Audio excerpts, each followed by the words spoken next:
시청자 여러분 안녕하십니까? NWS 방송 종합뉴스를 시작하겠습니다. 아나운서 노지은입니다. 오늘의 주요 뉴스입니다.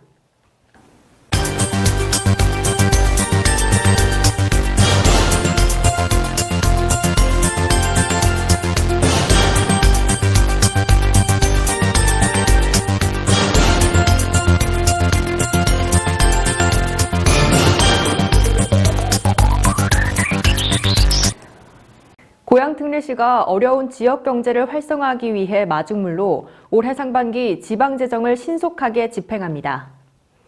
이동환 시장은 지난 15일 오전 시청 대회의실에서 열린 간부회의에서 그 어느 때보다 지역 경제가 어렵다며 민생경제의 활력을 불어넣기 위해 상반기 지방재정 목표인 61.8% 이상으로 설정해 조기에 달성해달라고 강조했습니다. 또한 위탁사업비나 민간 경상보조사업 등 보조사업 성격의 예산이 일괄로 집행될 경우 보조사업자의 부적정 사용의 사례가 될 수 있다며 지도감독에도 만전을 기해달라고 당부했습니다. 남양주시는 현장 노동자의 노동 환경을 개선하기 위해 2023년 현장 노동자 휴게시설 지원 사업을 추진한다고 15일 밝혔습니다. 이번 사업은 사업주의 휴게시설 설치를 의무화하도록 개정된 산업안전보건법에 따라 열악한 노동 환경에 놓인 민간 사업장의 휴게시설 조성을 지원하기 위해 마련됐습니다. 지원 금액은 휴게시설 개소당 최대 2천만 원이며 세계기관에서 공동으로 사용하는 공동 휴게시설을 설치하는 경우는 최대 3천만 원까지 확대됩니다.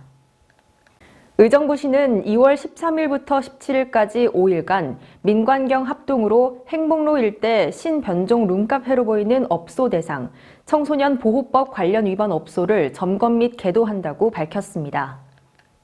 이번 특별합동 점검 단속은 청소년 보호 예방을 위해 청소년 출입금지 업소로 고시된 곳 중 청소년 출입금지를 위반한 업소를 중점으로 의정부시 위생과 및 의정부 경찰서와 함께 합동으로 시행했습니다. 이날 청소년 출입고용 금지 표시가 미부착된 업소 4곳이 적발돼 계도 및 단속했고 지속적인 감시 대상으로 지정돼 앞으로 집중 단속 활동이 이루어질 예정입니다.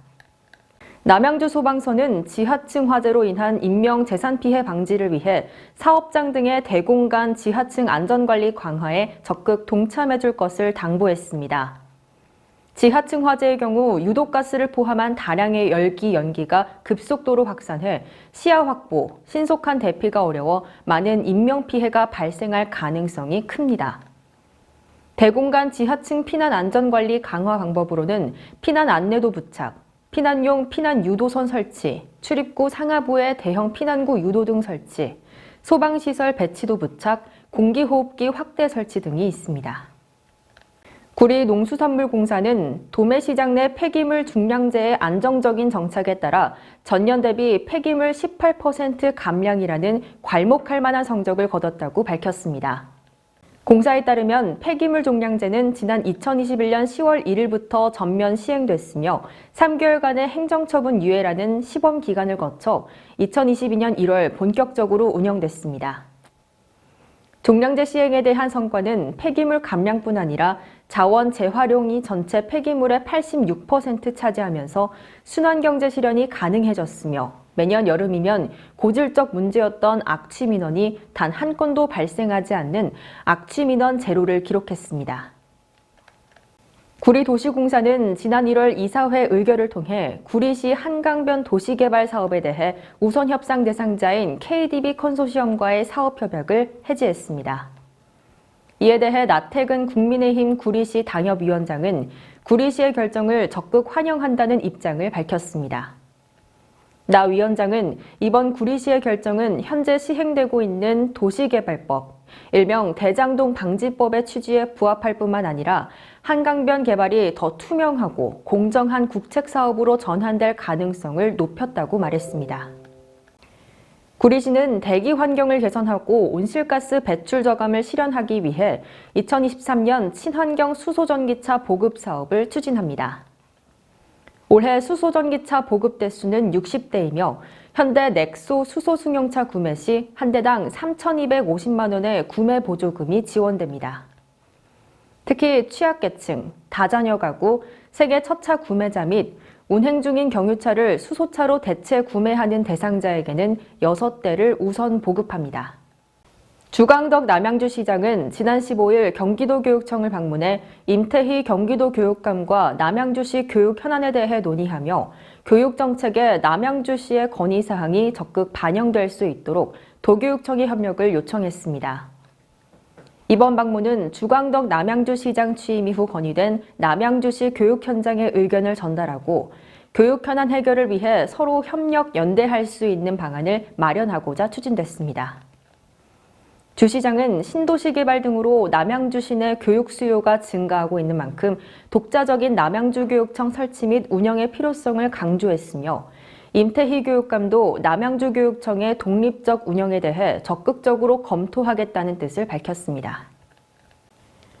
백경현 구리시장이 취임 2년 차를 맞아 각동을 순회하며 현장의 목소리를 듣기 위한 행보에 나섰습니다.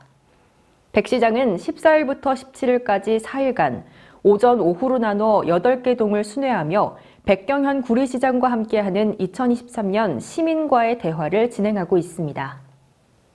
지난 15일 여성행복센터에서 열린 교문일동 행사에는 시청 주요 간부와 지역 주민 150여 명이 참석했고 백 시장은 이 자리에서 시의 주요 사업에 대한 진행 상황과 동별 현안 사업에 대해 보고했습니다. 시작으로 저희는 지속적으로 오늘 건의사항이 못하신 분들은 동뿐만 아니라 우리 시에도 하시라도 소통해 주시면 또 건의해 주시면 늘상 시민의 곁에서 시민을 주인으로 섬기는 행정을 하도록 이렇게 하겠습니다. 오늘 귀한 시간을 내주신 우리 각 기관 단체장님과 우리 시민들 진심으로 감사드리고 항상 구리시 발전을 위해서 누구 한 사람의 힘으로 되는 것이 아닙니다. 주변의 주민들이 함께해 주시면 더욱 빠르게 발전할 수 있고 지역 주민들의 불편도 빠르게 해소할 수 있다고 생각합니다. 늘 함께 하겠다는 말씀드리면서 오늘 귀한 시간 내주셔서 감사합니다. 고맙습니다. LH공사가 갈매 역세권 개발 사업을 추진하며 자전거 도로를 일방적으로 폐쇄해 시민들이 항의하는 사태가 발생했습니다. 시민들은 시의회에 민원을 제기하고 해결책 마련을 호소. 구리시의회는 집행부에 시민들의 민원을 전달했고 LH공사는 구리시와 시민들의 항의가 이어지자 우회도로 개설 등의 대책을 내놓은 상황입니다.